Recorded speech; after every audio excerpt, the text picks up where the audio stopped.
মুক্তিযুদ্ধের কাজ কি? এই সম্পত্তিকে রক্ষা করা, তার সমস্ত দেখভাল করার কাজ। এবং আরো একটা গুরুত্বপূর্ণ দিক, সেটা হচ্ছে ওয়াকফ ট্রাইব্যুনাল। ওয়াকফ ট্রাইব্যুনালের কাজ হচ্ছে যে সমস্ত বিতর্কিত জমি, সেই বিতর্কিত জমি তার আইনি নিষ্পত্তি করা, যার জন্য ভারত সরকার একটি প্যারালাল কোর্ট তৈরি করেছিল, যে কোর্টে আইনজীবী রেখে, সরকার বিচারক রেখে নিরপেক্ষভাবে জমির মালিকানার সুষ্ঠু সমাধান করা হবে। সেটা ছিল ওয়াকফ ট্রাইব্যুনাল। এবং এখন 2025 সালে যে সংশোধনী বিল আছে, মসজিদ আছে, কিন্তু আইনি কোনো কাগজপত্র নেই, থাকার কথাও না। 500 বছর আগে যে জমি দান করা হয়েছে, সেই জমির কোনো কাগজ নেই। তাহলে সরকার বললো যে জমির আইনি কোনো কাগজ নেই, সেই জমি সরকার কেড়ে নেবে। এইটা 1 নম্বর ভয়। 2 নম্বর ভয় কি? জ্ঞানবাপী মসজিদই বলুন, খাজা মঈনুদ্দিন চিশতির দরগাই বলুন, যেগুলো নিয়ে বিতর্ক এখন উঠেছে, সেই জমি কেড়ে নেওয়া হবে, কোনো সন্দেহ নেই। 3 নম্বর হলো ওয়াকফ সেন্ট্রাল ওয়াকফ কাউন্সিল, ওয়াকফ বোর্ড। এই বোর্ডগুলিতে অনেক বক্তা বললে কোনোটাই হবে না। আমি শেষ করছি, তো আপনারা পাগল হয়ে যাচ্ছেন। আমি এখানে হিরো হতে আসিনি। আমি একজন, শুনুন, আমি ইংরেজির অধ্যাপক, আমতলা কলেজের, আব্দুল হালিম শেখ আমার নাম। আমার রোজগারের কোনো সমস্যা নেই, আমি এই আন্দোলনে ধরে আসার কোনো দরকারও নেই।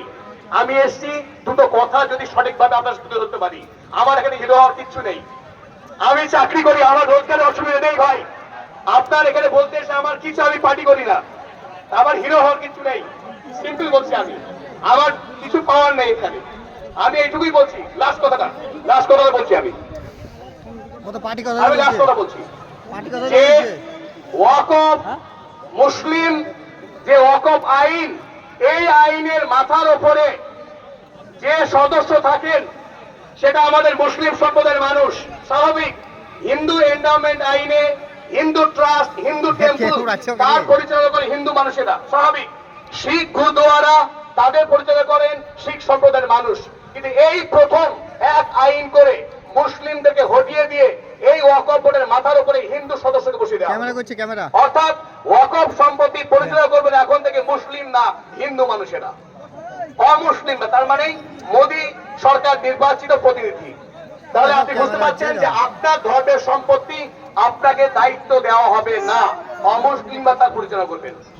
তাহলে আপনারা নিশ্চয় বুঝতে পারছেন যে আগামী দিনে এই আইনের ফলে ভারতবর্ষের উত্তরপ্রদেশ, বিহার, গুজরাট, আমাদের রাজস্থান, পশ্চিম বাংলার যেখানে আসামে মুসলিমদের সম্পত্তি আছে অথচ আইনি সমস্যা আছে, সেই সম্পত্তিগুলো আগামী দিনে একে একে কেড়ে নেওয়া হবে।